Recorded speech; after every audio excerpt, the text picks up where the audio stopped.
Oh, a microphony. And a phony at the mic. Quiet, numbskulls, I'm broadcasting. The Doctor of Discernment is now online. You know, much like my show, in that it's a local reaction to things that are happening on a federal level. Dispensing a daily dose of common sense. No prescription required. Wow, do I have a boatload of stuff for you, from the crazy to the absurd. Let's start getting into it because, I mean, it is bizarro world out there. And I say, if it's obvious to me, should be obvious to everyone. Oh, wow. Who could have seen this coming? This is the Fourth Hour with Greg Belfrage. Hold on to your butts.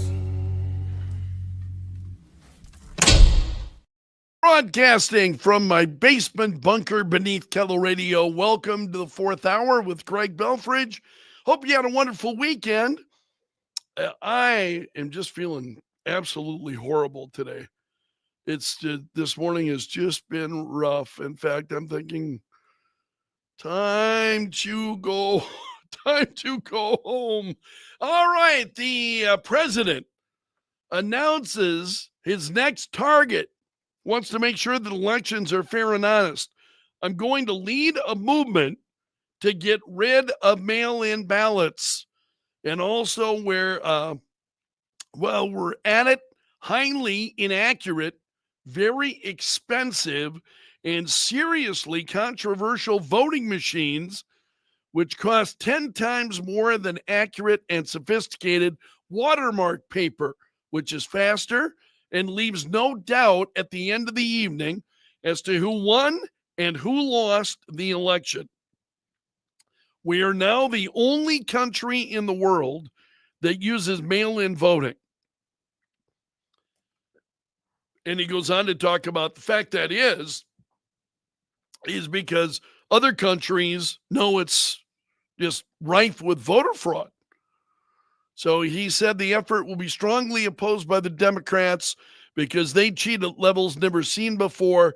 Remember, the states are merely an agent for the federal government in counting and tabulating the votes. They must do what the federal government, as represented by the President of the United States, tells them for the good of our country to do. He said with their horrible radical left policies like open borders, men playing in women's sports, transgender and woke for everyone, Democrats are virtually unelectable without using this completely disproven mail-in scam. Elections can never be honest with mail-in ballots and voting. And everybody, in particular the Democrats, knows this, he said. I and the Republican Party will fight like hell to bring honesty and integrity back to our elections. The mail-in ballot hoax using voter machines that are a complete and total disaster must end now. Remember, without fair and honest elections and strong and powerful borders, you don't even have a semblance of a country, he said. So this is the president who will sign an executive order eliminating mail-in ballots and voting machines, and he'll do it before the midterm elections. Stopping this. Trying to see if there's anything new beyond this. U.S. Election Assistance Commission found in June mail-in ballots were nearly a third of the ballots cast in the 2024 election, which is down from the high watermark for mail voting seen in 2020. You know, we saw the mail-in voting become a big deal with the pandemic. You know, the mail-in voting became a really big issue, but what would you think of that? I appreciate your comments on that. Pretty incredible. Also, there are a couple of stories here involving Marco Rubio that I want to share with you, and we'll start with this one.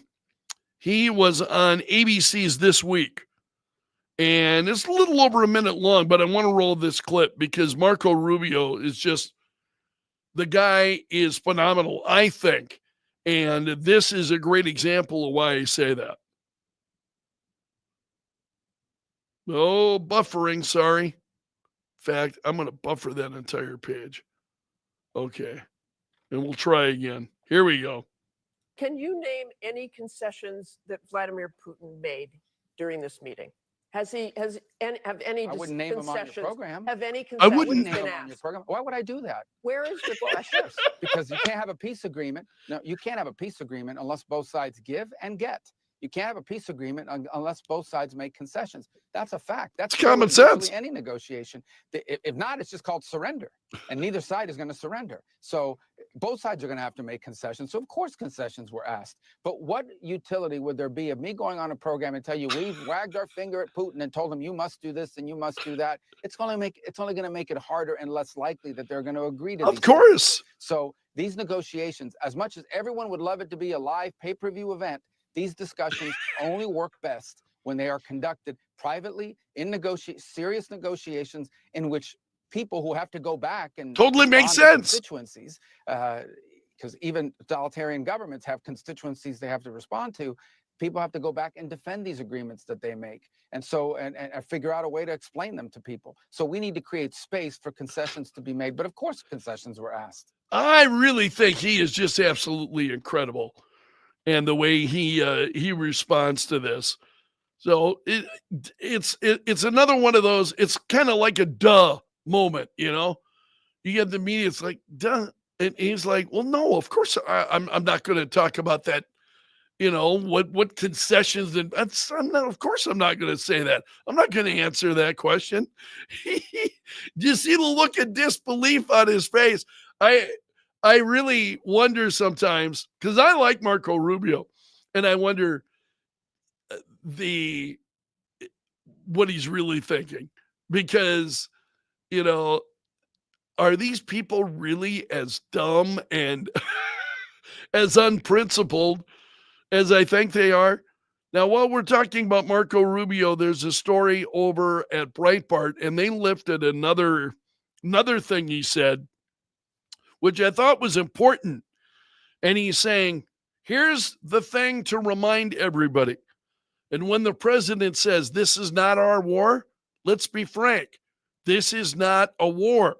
The United States is not in a war. Ukraine is in a war. And we've been supporting Ukraine. We happen to be in the role of the only country in the world with the only leader in the world that can actually bring Putin to a table to even discuss these things. Now the president has traveled, all the way to Alaska, all the way back, has dedicated months and months of work. Him, our entire team on this matter, because we want to see an end to the war. But if tomorrow the war continues, life in America will be fundamentally altered. So I think that what we have to do is understand that this has been a priority for the president because he wants to promote peace. He wants to promote the end of a war, and I think we should be happy that we have a president that's trying to promote peace and bring a war to an end. But I think he's making an absolutely just a terrific point when he says the United States is not in a war. Ukraine is in a war. The United States is not. And that's the way the media has been treating it. Terry Moran of ABC News, who was recently fired for some really outrageous things that he said on ABC News. Remember, it was a tweet about Donald Trump that got him fired from ABC News. And take a look at this. This is a piece of Moran and about is the president's meeting with Putin on Friday. And I want to roll this for you because it just makes you absolutely just it's unbelievable. For President Putin, who is coming his way straight ahead. Yeah, the president's clapping. And see. There it is. So he's clapped for Putin. And so he's saying, clapping for the war criminal. What a disgrace to our country's ideals. This guy's a friggin' nut. He is an absolute nut. And this goes on. I remember when Republican presidents like Reagan, Bush always stood up to tyrants. This is pathetic. And then there's another piece, and I think it's here. Yeah, here it is. Town Hall had it, and he's talking, and he's saying he's not that liberal. He's actually a centrist, which cracks me up. Here it is. Yeah, you see him all the time doing the same, I'm sorry, my bad. spitting venom and lies into our debate, degrading our public discourse, debasing it, and using the power of the White House and what he's been given to grind us down in that Grind us down. in that bile. What is he talking about? That's very disturbing to me. I'm actually, not that liberal. I'm like a lot of people. Some conservative, some liberal. I'm a member of the most despised political tribe in America. I'm a proud centrist, but my own feeling is you don't sacrifice your citizenship as journalism, and your job is not to be objective. There is no Mount Olympus of objectivity where a Mandarin class of wise people have no feelings about what their society. The guy's just a blithering idiot. I'll stop that there because he's just absolutely a blithering idiot. Okay, Mark is speaking. Speaking of idiots, Mark Hamill is back in the news. Mark Hamill is saying he was prepared to leave for Europe after Trump won. And who was he talking to? Revealed to the Times that he gave his wife the choice between London or Ireland after the election. And he said she's very clever. She didn't respond right away, but a week later she said, I'm surprised you would allow him to force you out of your own country. And he said, that son of a, I'm not leaving. Yeah, Donald Trump is forcing Mark Hamill to leave the United States. That's wow. Boy, do you think much of yourself, Mark? I mean,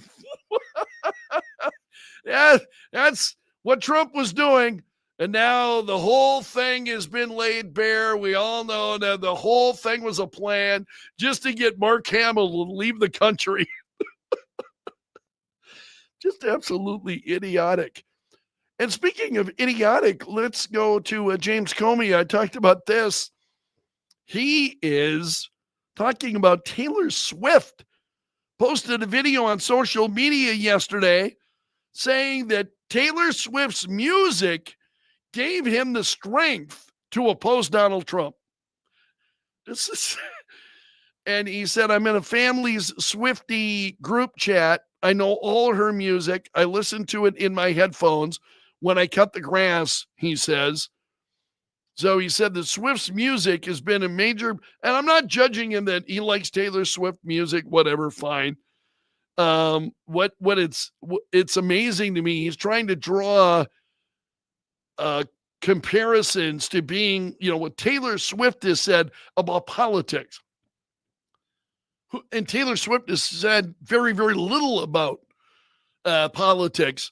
But he said, I got to be honest, leaves me with a strange feeling at times because I don't want us to become like Trump and his followers. There are far more decent, honest, kind people in America. So and this is the problem, that this is how Jim Comey looks at you and me, that we are not decent, honest, kind people. I mean, if Jim Comey were to meet me somewhere, he would have no idea of my politics, where I stand. It's just absolutely incredible. So a 5-minute video, and that would have just been a painful, I think, to roll the video, which is why I'm not.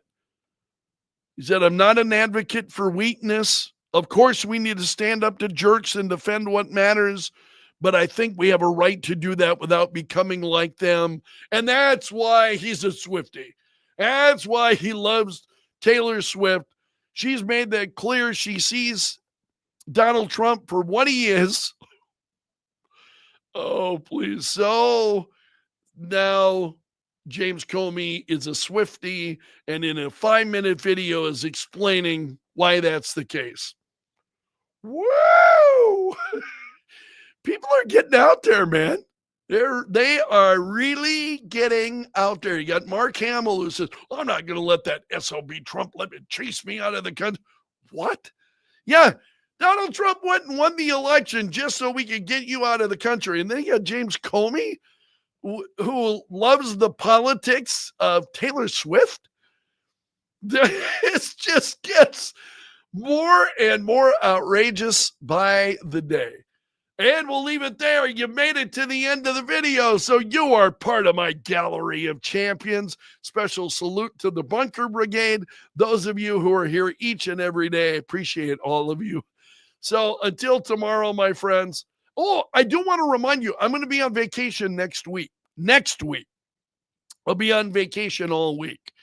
But around this week as usual. So until tomorrow, I'm underground and gone.